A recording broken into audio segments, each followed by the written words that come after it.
Olá, povo de Deus, passando aqui para mais outra catequese. Agradecer os inscritos do canal, agradecer as curtidas, os compartilhamentos. Vamos para mais um estudo. Como eu tinha falado no meu último vídeo, vamos dar uma analisada nos 10 mandamentos católicos e nos 10 mandamentos protestantes, né? A igreja é julgada de que a igreja não prega os 10 mandamentos corretamente, não é verdade? Vejamos, os 10 mandamentos estão lá no livro do Êxodo, lá no Velho Testamento, no capítulo 20, versículo do 1 ao 17. Nós sabemos que nosso Senhor Jesus resumiu os mandamentos de Deus em dois, né? Amar a Deus e amar ao próximo. Mas para que nós possamos cumprir o que Jesus falou, nós temos que olhar para todos os mandamentos, né? Para nós cumprirmos os 2 mandamentos que nosso Senhor falou. O nosso Senhor resumiu os 10 em 2. Nós temos que olhar para todos, né? Senão não tem como, né? Temos que entender o que o nosso Senhor Jesus Cristo quis falar, né? Pois bem, primeiro vamos falar dos mandamentos católicos. Os 10 mandamentos que está na lei de Deus. Primeiro mandamento, amar a Deus. O segundo mandamento, não pronunciar o nome de Deus em vão. Terceiro mandamento, lembre-se do dia do Senhor. Quarto mandamento, honre seu pai e sua mãe. Quinto mandamento, não mate. Sexto mandamento, não cometa adultério. Sétimo mandamento, não roube. Oitavo mandamento, não preste falso testemunho. Nono mandamento, não cobice a mulher do próximo. E o 10º mandamento, não cobice as coisas do próximo. Esses aqui são os 10 mandamentos católicos. A gente presta muita atenção quando fala-se no 6º mandamento, não cometerás adultério, e o 7º mandamento, não roube. Eles estão ratificando o 9º e o 10º mandamento. Não cobiçarás a mulher do próximo, não cobiçarás as coisas do próximo. Esses são os 10 mandamentos da Igreja Católica Apostólica Romana. Vamos para os 10 mandamentos protestantes. Esse estudo que eu estou passando para vocês aqui é do ex-pastor Eduardo Farias. Está ficando bastante conhecido nas redes sociais. E também um estudo do Daniel Silveira, ex-diácono da Assembleia de Deus. Porque eu procuro o estudo dessas pessoas. E também do Catecismo da Santa Igreja Católica, né?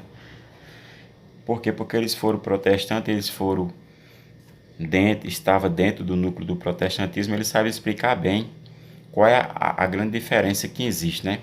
Aí fica a critério do nosso irmão inscrito olhar e analisar, né?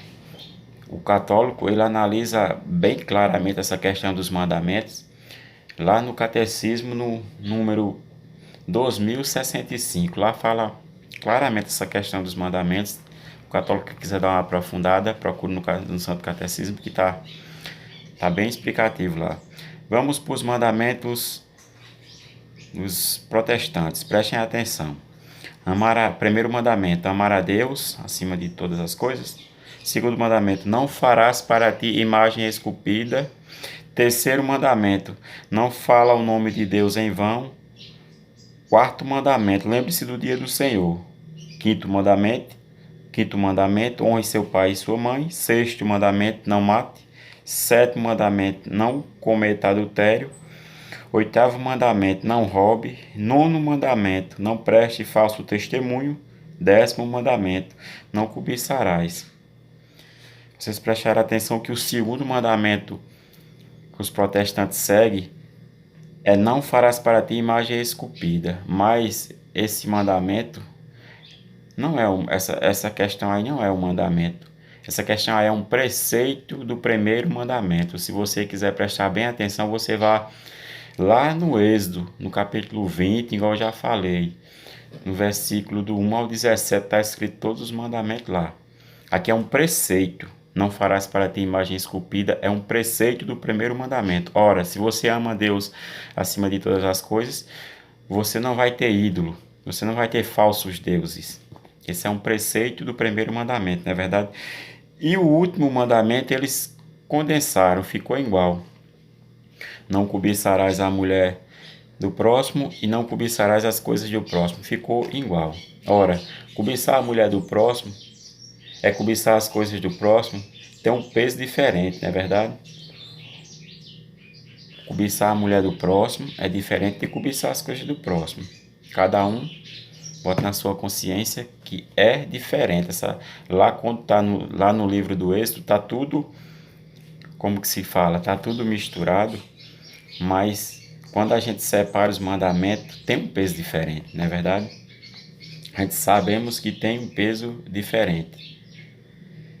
Aí, para não ficar 11 os mandamentos protestantes, eles tiveram que, como eles pegaram um preceito do primeiro mandamento e colocaram como um mandamento, que foi o segundo mandamento, não farás para ti imagem esculpida, sendo que é apenas um preceito do primeiro, eles tiveram que ratificar, que tiveram que fundir os dois últimos mandamentos, não cobiçarás a mulher do próximo e não cobiçarás as coisas do próximo num único mandamento, não cobiçarás, não é verdade?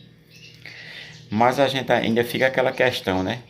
É uma questão que eu já expliquei aqui nos meus vídeos, mas ainda assim a cabeça do protestante ainda vai pensar, não, mas ainda assim é um preceito do primeiro mandamento, mas está bem claro lá, não farás para ti imagem esculpida, certo?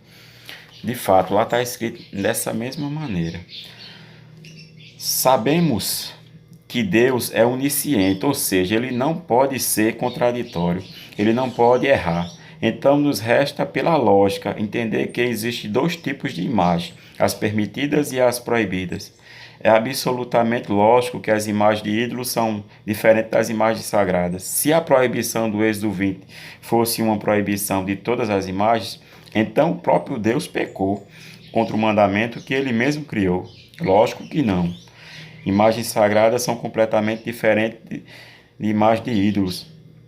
A gente pode comparar, a gente pode entender melhor se você procurar lá em Ezequiel 41, do 17, do Ezequiel capítulo 41, versículo do 17 ao 19. Você pode procurar melhor lá em Números 20, lá em Números 21, perdão, quando fala da serpente de bronze. Você pode procurar no mesmo livro do Êxodo, capítulo 20, capítulo 25, versículo 18. Lá está falando todas as imagens que o Senhor mandou fazer. Lá em 1 Reis, capítulo 6, versículo 26, fala que no templo de Salomão, na casa que Salomão fez para se reunir, para adorar o Senhor, na sala mais santa do templo tinha duas imagens de dois querubins, lá onde ficava a Arca da Aliança. Portanto, Deus não é contraditório, ele não ia abolir todo tipo de imagem, apenas as imagens de ídolo, porque Deus não erra. E ele também não é contraditório, porque ele é onisciente, ele não pode errar, não é verdade? A gente agradece os inscritos do canal, observe bem o que eu falei sobre a questão dos mandamentos. Esse é um estudo do ex-pastor Eduardo Farias, ex-pastor.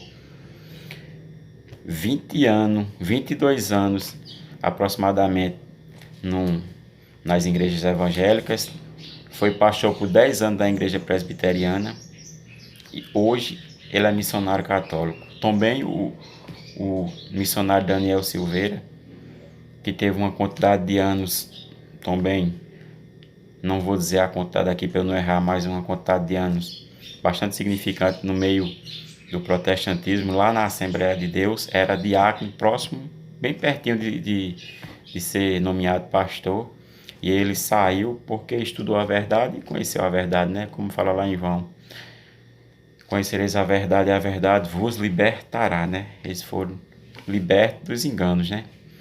Que tem entre a religião protestante e a católica, na verdade. Aqui está os 10 mandamentos, analisem bem. Procurem lá no livro do Êxodo, capítulo 20, versículo do 1 ao 17, vocês vão encontrar os mandamentos lá bem direitinho.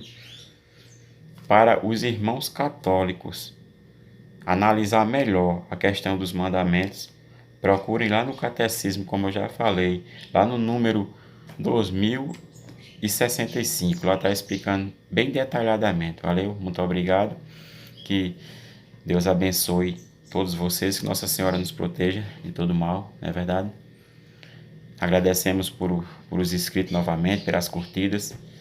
Conquiste mais um irmão seu, conquiste mais um amigo, para que se inscreva nesse canal, para que esse apostolado, pequeno apostolado e simples, cresça, né? É verdade que a gente está trazendo um conteúdo muito bacana, trazendo a verdade da Santa Igreja Católica, uma verdade que muita gente não se importa de estudar, mas que todo católico deveria sim. Um católico bem instruído, ele nunca vai sair da Santa Igreja, não é verdade? Agradecemos a todos, louvado seja nosso Senhor Jesus Cristo e sua Mãe Maria Santíssima, para sempre seja louvado.